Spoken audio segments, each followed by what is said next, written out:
At all? Right. Okay. Thank you. Sorry, go Mr. ahead. Chairman. No, I just wanted to ask more of a philosophical question. What is the role of standardized testing in determining, teacher performance at all? Do you see there as any role of standardized testing in that? And not just compensation. I just mean evaluation of a teacher, of an educator. The best research that I've read on this says that that when you factor all the things that go into how well a student will do on the standardized test, on how well a student will do academically, that the teacher is about a 15% factor in that. That means that how well the student did on the standardized test the year before is a huge predictor. The education level of the mother, the student's relative wealth, the peers.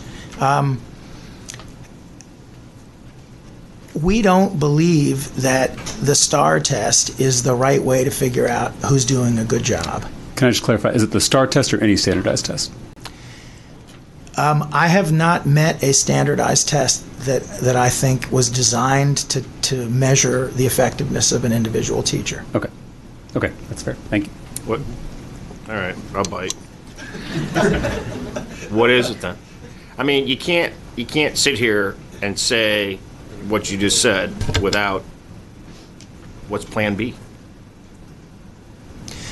What is Plan B in terms of? You don't like any type of measurement of effectiveness relative to growth or anything on a test. Is what I'm hearing you say. So tell me what it is that you want to, how you want to measure successful student results. I heard a lot about what you said, which was teacher focused, but I didn't hear much about the kid focus. So I'm trying to understand, how do we measure how do we get? I mean, and I'm going to spot you 10 points in this and say, let's just say for a second, 50% of third graders can't read, because there's some debate on whether or not, people don't like STAR, they don't like what its grades and all these other things. Would that be fair? Would you agree? 50%? I don't believe that 50% of Texas third graders cannot read. How about 40% can't read? I don't believe that is the case. Does 100% of them read at third grade? No, 100% do not. So it's somewhere between 60 and 100. Would you agree with that? Okay. I would. Okay. Being a good so you're math thinking student. more. You don't think there's a problem with our third graders that they're No. Oh, okay. You're right. I spoke a lot about teachers and about pay because the commission touched on a lot of things. I agree with much of what was said up here earlier. My son left first grade a non-reader, and as a teacher and somebody that studied the research, I was freaking out because I knew what the stats were. In second grade, he was fortunate enough to attend a school where there was a reading recovery program. I even knew the teacher. She and I had gone to UT together.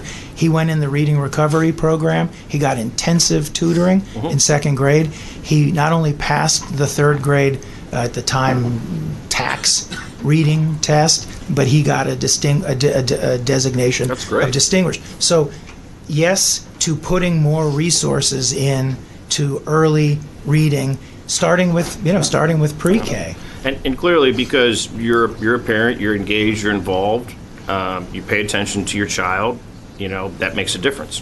There's more than 50% of the population that don't have that. And so my question, I think, and I'd even give you 20 points. I'm going to say that 40% of the third graders can't read. We use, the number that we saw in our commission was 60%. It's actually below 60%. Or more than 60% of the kids can't read, more like 65. Now, again, basing on this, but reading at grade level, what is the effective measurement? Tell me how do we judge whether, and I'm not suggesting 100% of this is being used for this purpose or incentive pay or anything else, but how do you make that determination?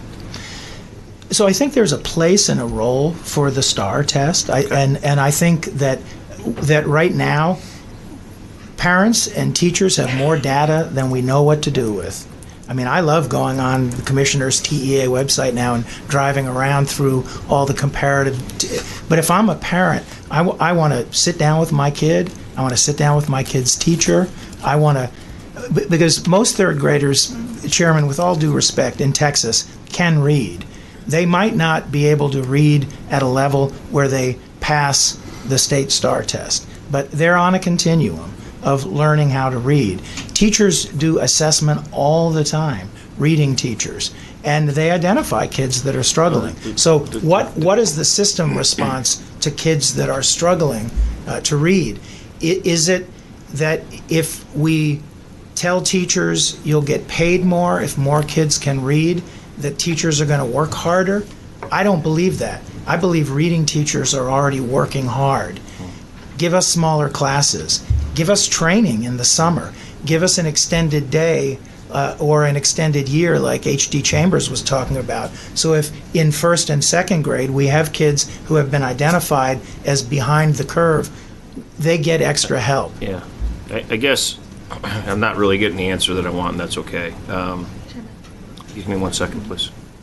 But my point is that absent of another solution or another plan, we've got to create some ideas. And we're talking about a bottom-up driven plan. And I'm not saying we're replicating exactly what Dr. Hinojosa is doing or whatever. It's obviously a blueprint for what we're talking about. I would encourage you as you go forward to visit with the superintendents and where it's at, because I did see the look on his face when you were talking about Dallas ISD. That he's sitting right behind you, by the way. I know he is. And I saw the look on his face when you were saying you were making assumptions about Dallas, which probably are not 100% accurate. So that's all. And I think you should engage with people like him and other people that can look at the mindset, because we've continued to do the same thing over and over and over again, and it's not working. And I agree with Dr. Allen that we have to pay our teachers more. We have to find, especially, figure out ways to do that. But there's got to be a way to do it that is meaningful and makes sense, and that we get actual results. I mean, I spent 12 months of my life in the School Finance Commission with Representative Bernal and King to not just have, hey, just give us more money. You know what I mean? I don't think that's what people are expecting. So I'm asking you sure. to yeah, you guys used to give us school districts funding for mentoring programs to support new teachers coming in. I mean, ask Dr. Hinojosa, his teacher experience rate has fallen. His 45% of his teachers have 5 or less years of experience. So what are we doing to support new people coming into the profession, to keep the churn that happens mostly at our highest need schools? I think there are a lot of strategies if we're really having a serious conversation about talking about teacher effectiveness. I'm just telling you what my members tell me. How my kids do on the STAR test is not a measure of my effectiveness as a teacher, and telling me that you'll pay me more money if my kids do better on the STAR test isn't going to do anything to change the equation. I may not be disagreeing with you, but I may say this in a little different way, which is that we should be focusing on the growth of that child, meaning where are they at the beginning of the year, where at the end of the year. And that, to me, tells a story whether that teacher did their job. I'm not sure what the test result's going to spit out at the end there, but there's got to be some measuring tools. And all I'm saying is that this is going to be one of those things where I know that many members of this committee are going to be working hard to come up with this as we go forward. So, Representative Gonzalez.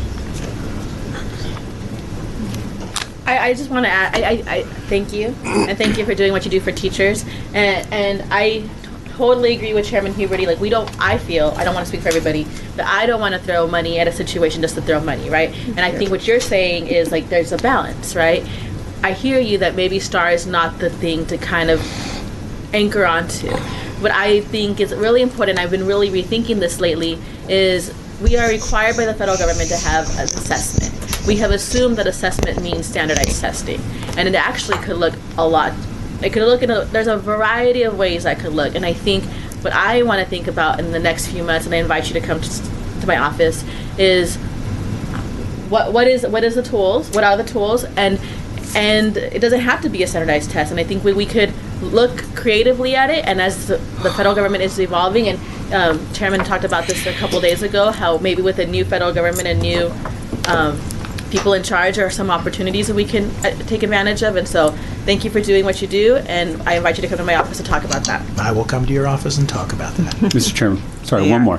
I just want to ask if you feel like the way teachers in Texas are currently compensated and evaluated has any impact on the prestige of our profession, in Texas at least.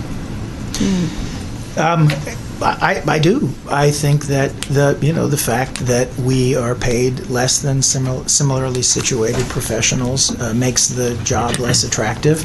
I think that hearkening back to the accountability system, the federal government has really taken the boot off of the neck of schools, of states, in terms of how that we use standardized testing.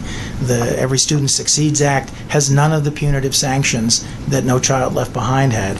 And yet in Texas, we are doubling down on using a single measure to label schools, to label school districts, and now we want to use it to label teachers.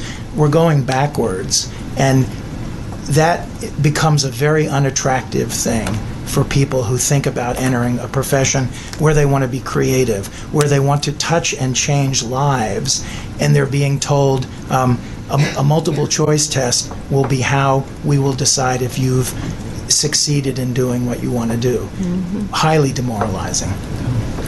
Thank you, Paul. May I make a statement? Yes, Dr. Allen, of course. Yeah. I have to advocate for children on this one. By the time a child gets to the 3rd grade, he has had a teacher in K, he's had a teacher in 1, he's had a teacher in 2, he's had a teacher in 3. Somebody dropped the ball to teach that child how to read. And we in our reading by 3rd grade, I think we need, and we have taken away teacher development money. We need to teach teachers how to teach reading. Everybody doesn't know how to teach a child how to read. And so we need to put that money in teaching the teachers. Because if he's had 4 teachers and he can't read, then something is wrong with the teaching, or something's wrong with the child, and maybe we need to do some referrals, but it's not that. Somebody does not know how to teach reading. That's our fault. Thank you. Yes, ma'am. All right. Just for the record, Dan, I enjoyed that time together over the summer. Just to be very clear, you don't have a problem with paying teachers more to go to the campuses with the most challenges, right? Correct. And if there is an outstanding issue to be worked out, and I think Representative Gonzalez talked about it, it's how they're selected to be eligible to be a part of that program. Is that right? Bless you. Bless you. Sorry. The evaluation system that's used to identify who they are. Sure. Okay. No. All right. Thank you, Chairman. Absolutely. Anybody else?